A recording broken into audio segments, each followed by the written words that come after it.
63 drone கேமராலாம் சுத்திட்டு இருந்துச்சாமா. ஜனநாயகன் படத்துக்காக ஷூட்டிங்காக வந்து சில சீன்ஸ் எல்லாம் எடுக்கிறதுக்காக அந்த இடத்த நீங்க வந்து பிக்ஸ் பண்ணி அவ்வளவு லேட்டா வந்திருக்கீங்க. மக்களுடைய கூட்ட நெரிசல் வந்து லைவா வேணும் அப்படின்றதுக்காக இந்த மாதிரி எல்லாம் பண்ணீங்கன்னு சொல்லிட்டு மத்தவங்க எல்லாம் சொல்றாங்கன்னா சரியா சொல்றாங்க. அதெல்லாம் நிஜமா அப்படின்னு யாராவது ஒருத்தராவது கேட்டிருந்தா மானஸ்திங்க.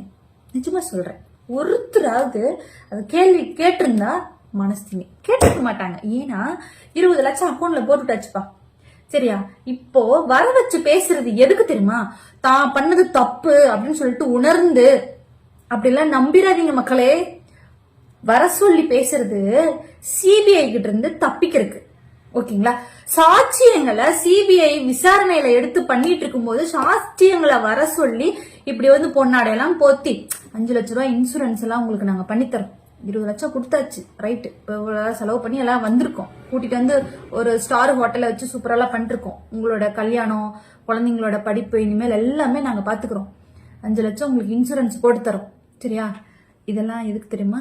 சிபிஐ கிட்ட வந்து விசாரிக்கும் போது பார்த்து பத்திரமா 4 வார்த்தை நல்ல விதமா மானே தேனே பொன்மானே இந்த மாதிரிலாம் கொஞ்சம் நல்ல விதமா விஜயை பத்தி சொல்லுங்க அப்படின்றதுக்காகன்றது அந்த 41 குடும்பத்தை தாண்டி மக்களுக்கு தெரியுது.